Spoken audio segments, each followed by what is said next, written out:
If you look at that wide casting and the low ROI and the money that's being spent around those, right? The bottom line is if you don't have to market to everyone all the time, you can only do that if you know their intention, because then you can then target instead of shotgun your approach. And if you're able to do that through the tools and technologies that we're talking about, then it becomes more meaningful and improves your return on investment, and businesses will invest in your solutions versus those solutions that allow for only a broad spectrum. Again, there's two options for this. We can rely on third-party authorities to manage consumer intention and appropriately share that information securely with permissions to third parties. Or we can rely on the first party, people to manage their own intention and permissioning and share that intent securely with third parties. Again, I think there's no exact black and white answer, and it's not binary, right? We have to evolve this process as we go forward. And I think the tools and technologies we're talking about has that opportunity. And then third, reduce the guessing and finding a good client, reducing fraud, minimizing risk, getting relevant information to the right person at the right time. Perfect example of this, how effective these networks are today. I received a letter to our home to Shelby Eaglewood. So my last name's Engelgau, not Eaglewood. My daughter is Shelby. She's 15. And it congratulated her on having a baby and was wondering if she wanted to buy some life insurance for her new baby. So what we did find out in talking to my daughter is that Shelby Eaglewood is in fact her MySpace persona, because she doesn't want to use her real name on MySpace because it's too unique of a real name.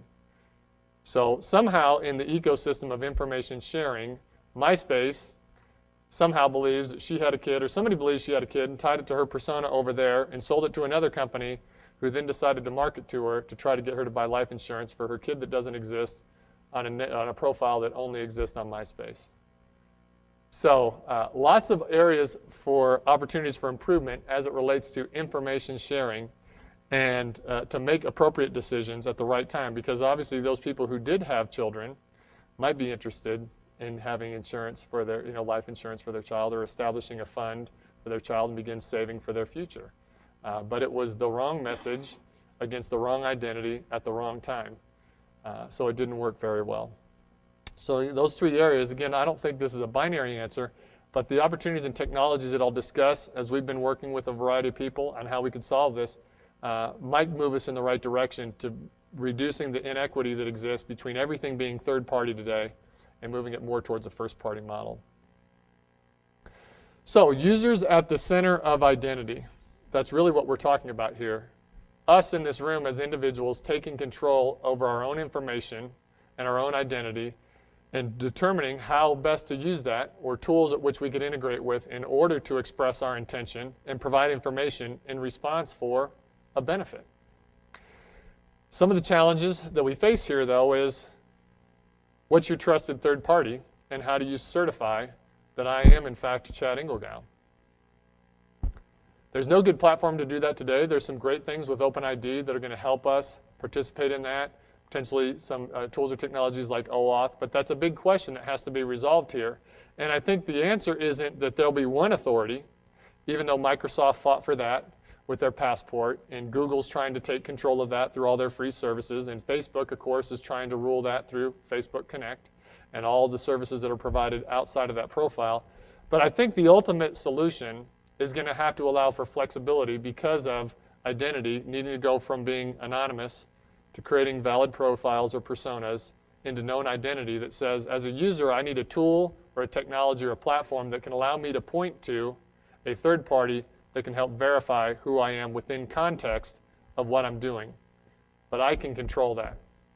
And so it has to be a two-way street as we go forward.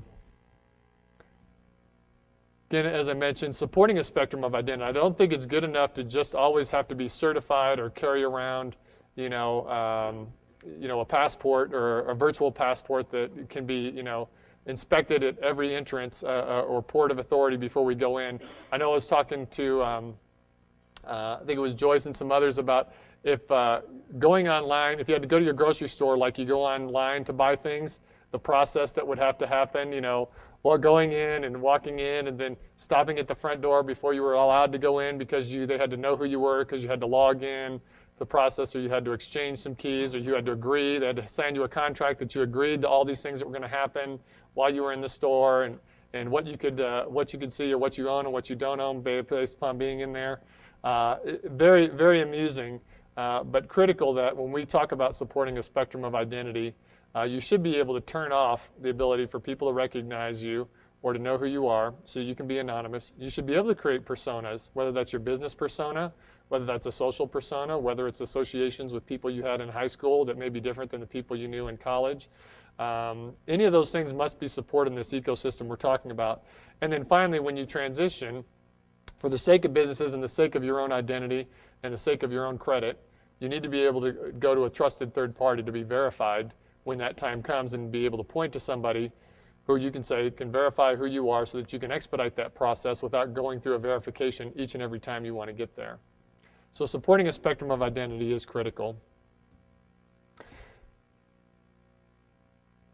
So expressing intention. This is even more difficult, so that's why I didn't put a lot of words around it. But the bottom line is, when you tell somebody your intent, how do you do it? Are we going to be forced to click like on every page we visit and have that go back to Facebook so that the world knows, or at least our friends on Facebook know, and Facebook knows what my intention is? Am I always going to have to search from Google or from Bing or for Yahoo for someone to understand my intention? Or can, within context of what I'm doing, can we create tools and technologies that allow us to express our intention either proactively or reactively and have companies respond to it? And the question is, can I also control who's listening, right? Or control or ensure that the right people are listening versus people aren't listening who I really want to compete for. So when I'm in the market to buy a vehicle, if I know I'm going to choose between maybe 2 or 3 brands, I probably don't want the other brands to be bombarding me. But I do want to make sure the brand that I'm interested in is listening to me and understands that there's competition for my money, because that's a major purchase. And if I could control that ecosystem, and if I could advertise in that ecosystem that I have the intention to buy a car, they could recognize me, that this is who I am. They could marry third-party information to that says this person is credit-worthy.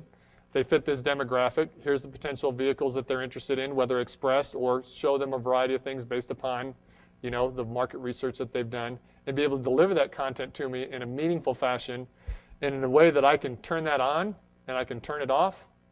That would be meaningful.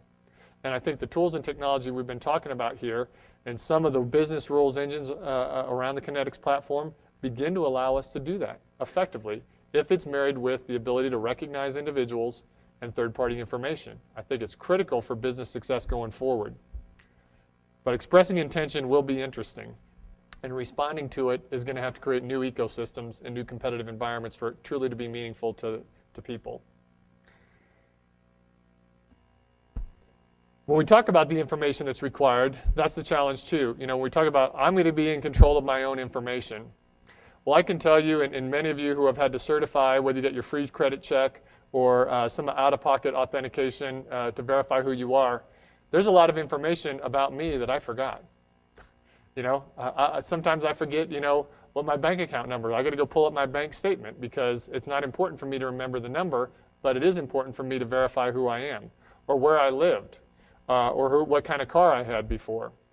And so out-of-pocket information and interest is something I don't believe that as users we're going to be able to manage the entirety of, but I think we should have the ability to view, and there should be a service available for us to marry that information to this intention and to our identity in order to get the best deals or services delivered to us in a meaningful way.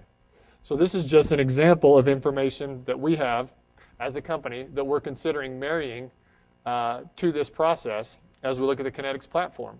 I believe that if we could embed a link, the consumer link up there and the address link, this doesn't say that this is Chad Engelgau, but all this information is meaningful to marketers.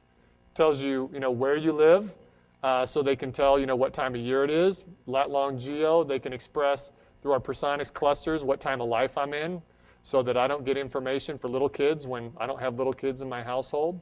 Other information in terms of the vehicles that are present, so they have past purchase history, type of vehicles that I like. All this information, for example, is rich information that marketers can use and businesses can use to make appropriate decisions and to expedite the process to getting you the best deal. And when people have access to this kind of information,